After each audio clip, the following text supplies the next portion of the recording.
Well, this is a first for the channel. I wanted to give myself more of a challenge because a lot of the Souls games that I've played, I always go for a dex build. I decided today would be different, and my second playthrough of Dark Souls would be a challenge run, where I not only try to level faith, but also mostly just level strength. So it's kind of a strength-faith build. So I could have just gone with any weapon with this, but I decided to do something a little special, and make it a themed run. So, today I answer the question, can I beat Dark Souls 1 as a Paladin? So, of course, a couple of rules for the run. I can, 1, only use divine weapons. I did break this rule at some point, because I wanted to use the big claymore, because it looked the most like a Paladin-esque weapon. I decided I would also use Solaire set to get the whole Knight Templar-esque feel going. So that's the armor and the weapons that I'm going to be restricted to. I did use Azura Straight Sword because it's the only weapon that you can start with that has divine damage built in. So there's that. But for the rest of the run, I'll mostly just be using the Claymore. I think I've been yapping on for too long. Let's go ahead and begin the run. I chose the Master Key as my starting gift. And yep, that's a Rami alright. After sprinting my way through the Undead Asylum, not attacking anything, which is surprising, especially since on my first playthrough, I literally murdered every single thing in this room. To clarify, this is my second Dark Souls playthrough. I lit the first bonfire, ran past Cheeks McGee to grab my starting gear, and then immediately hit him with a plunge attack of death. The Asylum Demon is still a joke, and it was off to Lardrum. I ran to the Valley of the Drakes to grab the Azura Straight Sword because it was the earliest weapon I could get my hands on that actually deals divine damage. Yes, I did get bitch slapped by a dragon, and yes, I almost died. I am so glad that I started as a knight. The Undead Burg was pretty boring as it usually is, so I'm just gonna skip straight to the Taurus Demon fight. I'm honestly surprised that the Azura Straight Sword, as bad as I heard this weapon is, was really good against the Taurus Demon. Brother didn't stand a chance. I eventually made my way to the bridge and met up with Solaire, who I quickly murdered to get his armor. Me and Solaire were evenly matched because both of us were fat rolling, but I had a solution. Block every single one of his attacks, and if he did that little lightning bolt move, I just get right up to him and just start slashing. It eventually worked, but do I feel bad? Yes. I actually really like Solaire. He's one of my favorite characters in Dark Souls, and I had to kill him, just for his armor. I'm hoping I don't have to do this again if he does appear in Dark Souls 2. I then proceeded to get butt booty naked and sprint across the bridge to avoid getting burned by the fire, and oh, dear lord, I'm at a sliver of health. Okay, I'm recording this, like, while I'm watching the footage. Oh my god, how did I not die there? Like, I'm actually surprised that I didn't die. Don't worry, I got my comeuppance by dying to my arch nemesis in these games. Gravity. I swear I've fallen into more pits in Undeadburg than actually dying to the enemies. Is that a pattern? I feel like that's a pattern. I'm hoping this doesn't come back to bite me in Dark Souls 2. I worked with my enemy to get rid of this one hollow, and yep, the rats. Have I told you how much I hate the rats in this game? Because I hate the rats. I completely forgot that there was a Black Knight up here, and now I'm running down the stairs to avoid his wrath. I died to poison.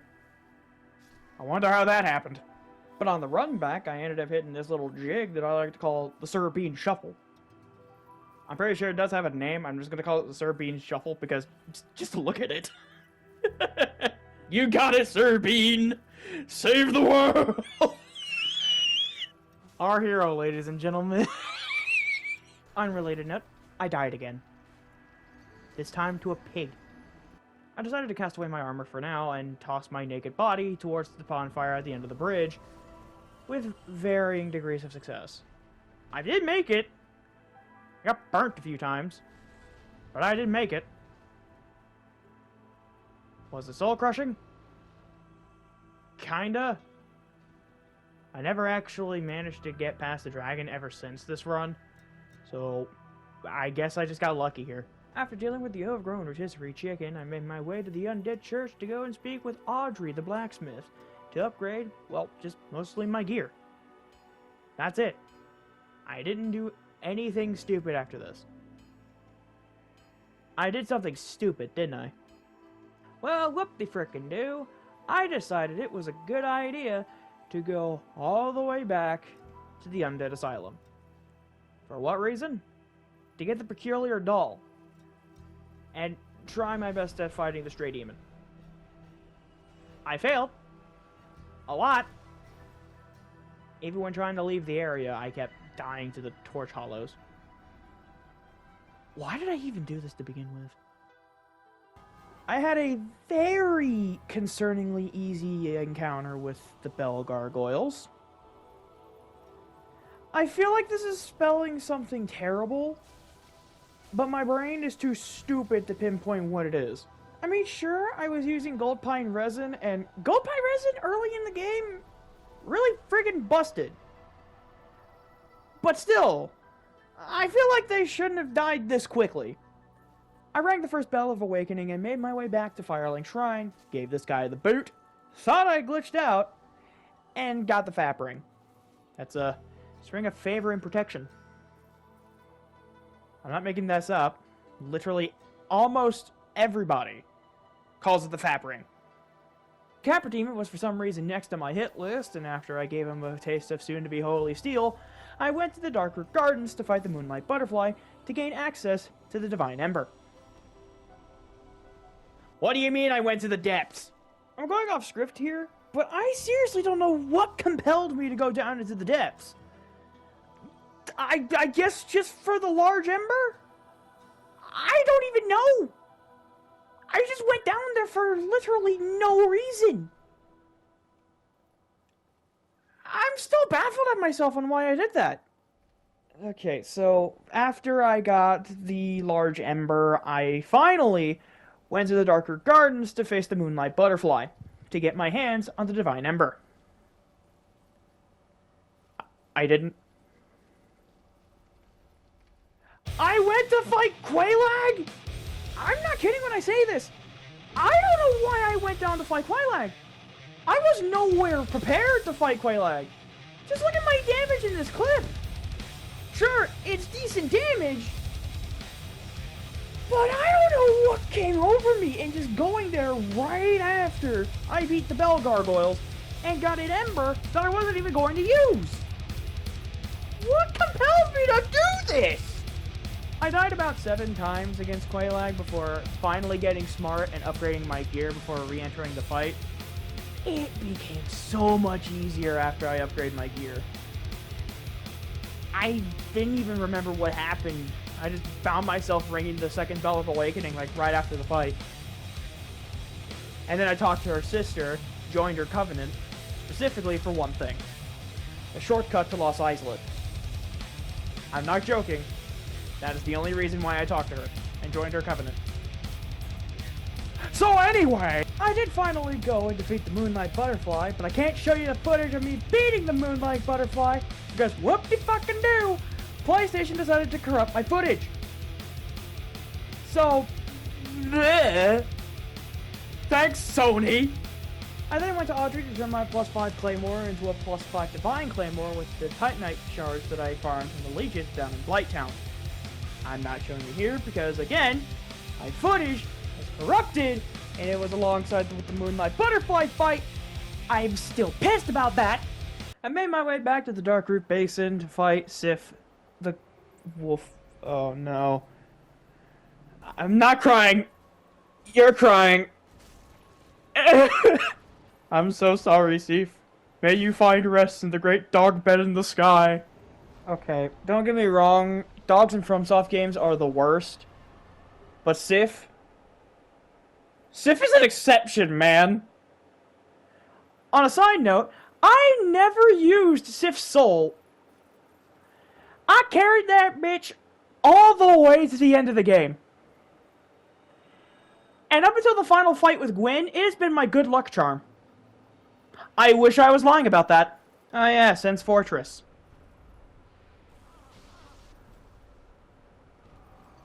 Can we just skip to the Iron Golem fight, please? Why didn't anybody tell me that there was a guy in this tower?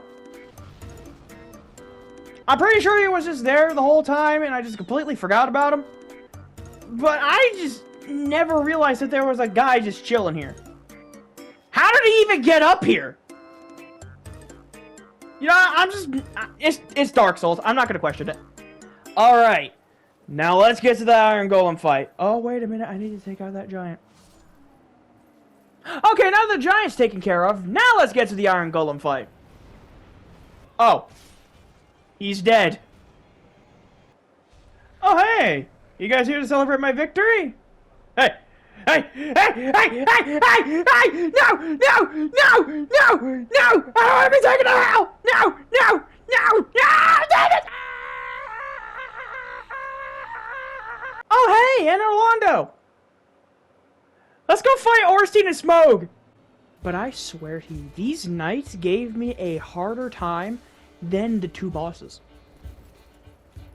I died to them twice. But it was okay, because the fight with Ornstein and Smough made up for it because I beat him on my first attempt. This is starting to become a pattern. Oh, mama. I got the Lord's Vessel from Gwendolyn and made my way back to Firelink Shrine, where I was immediately consumed by a giant snake guy. But it's okay. I put the Lord's Vessel on the altar. The bad news is that now I gotta go find more bosses. Great. But hey, at least I can fast travel now. Well, time to go to hell. The fight with Ceaseless Discharge goes as it always does. I just grab his sister's armor and then sprint my happy ass all the way to the fog gate. He did nearly kill me, which was actually a surprise because this was the first time he actually smacked me. He still fell to his death though. Anyways, time to fight the worst boss in the game now. For some reason, the game decided to bug out and give me a whole crap ton of humanity. I genuinely don't know how this happened. All I did was just pop one humanity and it just happened. Did I accidentally just break Dark Souls? After quickly killing myself, I ran my happy ass all the way through the demon ruins to the shortcut of Lost Izalith and made my way to the Bed of Chaos. Holy crap! I hate this boss.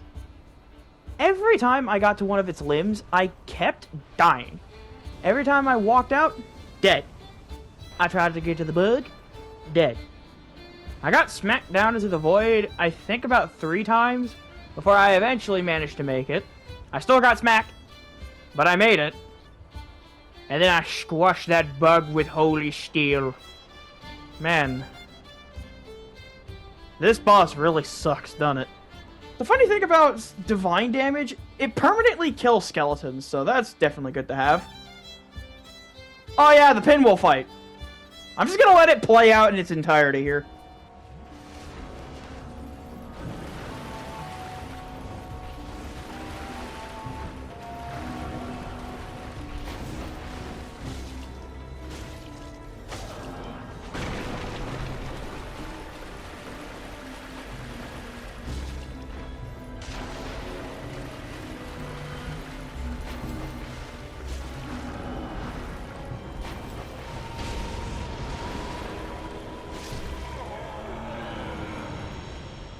Truly one of the best bosses FromSoft has ever made.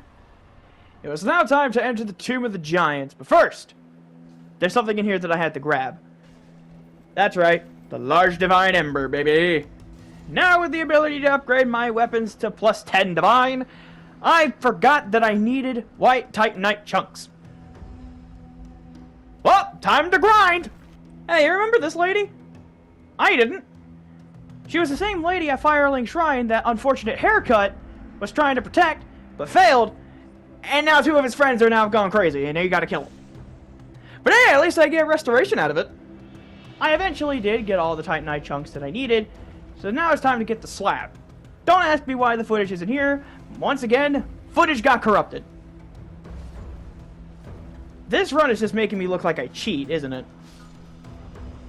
I swear, like, 30% of the footage here is either just me grinding for shit, or a boss that I wanted to include, but couldn't because my footage got corrupted. Sony being Sony, I guess. Oh yeah, the Titanite slab. I went ahead and fought Nito, and it went okay. Never mind, I took a spider up the ass. On the run back to Nito, I upgraded my weapon to +10 Divine, and decided to take out his little skeleton minions before taking on Nito himself. Best strategy I think I've ever done, because again, Divine weapons perma-kill skeletons. I am so happy I've managed to smarten up for this fight. Now the fight with Nito goes how it usually does in a lot of my Dark Souls run. Just run straight up to him, keep smacking. When he's about to charge up his little curse attack, run all the way to the other side of the map, and pray to God it doesn't hit me. But after a while, Nito does eventually fall to this holy steel blade. And with that, another Lord Soul is added to my collection. This now leaves us 2 bosses, Sif the Scaleless, and the 4 Kings. As you can tell by the footage you're seeing now, you probably know who I went to fight first. I made my way down into the abyss to fight the 4 Kings. They then proceeded to clap my ass cheeks. But you guys should know this by now, I'm extremely stubborn. So on the run back, I made sure to give them the taste of pure holy steel. And I eventually won. I nearly died a handful of times, but I did eventually come out on top. And I'm just now realizing that this is one of the only few bosses in the entire game to have a death cutscene. Why did they not have this in any other boss? They could have had for Gwyn, and you killed him. But no. 4 Kings, Gwendolyn, and the weird dragon thing has a death cutscene. But I don't know. This is FromSoft, I guess. I ran my way through the Duke's archives, getting my ass clapped every 2 seconds. Seriously. Fuck this area. I got parried for the first time. I didn't even know I could get parried in this game. It scared the shit out of me because of how much health it deleted. Hey, he's dead, so Since I didn't do Duke Skip, I decided to go say hey to the Scaleless Dragon, get my ass absolute handed to me, and then wake up in the Duke's Archive prison. I then beat the shit out of multiple snake women and snake men simultaneously, and just made my way all the way to the Crystal Caves. I didn't even bother with half the enemies. Alright, Sif the Scaleless, it's time for round 2, and I'm dead. Round 3, you Scaleless bitch! Thank God on the 3rd attempt I actually managed to beat Sif the Scaleless, but like, this was such a pathetic boss. And I'm gonna be 100%, I actually tried to go for the Moonlight Greatsword. I wasn't gonna use it, but at least I tried. You can even see in the footage, I even tried to get the Moonlight Greatsword before just eventually giving up. Sif then finally falls, and that's me, my 4th and final Lord Soul. I returned to the Lord Vessel, lit the bitch, and made my way through the Kiln of the First Flame. And boy, was it a fucking ride! The Black Knights were a kind of a cakewalk to get past because of the fact that I could easily sidestep around him and then just backstab him anytime I get the chance to. But when I eventually got to Gwyn, that was when it all started going downhill. This one encounter with Gwyn summarized every single one of my attempts when fighting Gwyn. I was also originally going to switch to my Zweihander that I got at the beginning of the run, but I was determined to kill him with the Claymore. But it felt like no matter what I tried, I kept dying to Gwyn over and over again. It eventually took me to equipping the Hornet Ring, to where I actually started to see some results.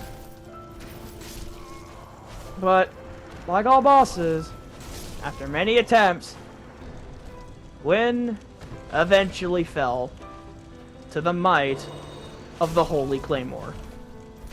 And Sir Bean takes his victory.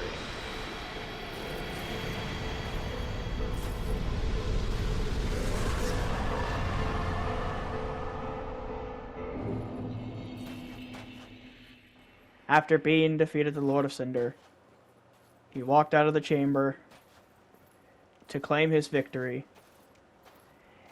Where will he go next? No one will know.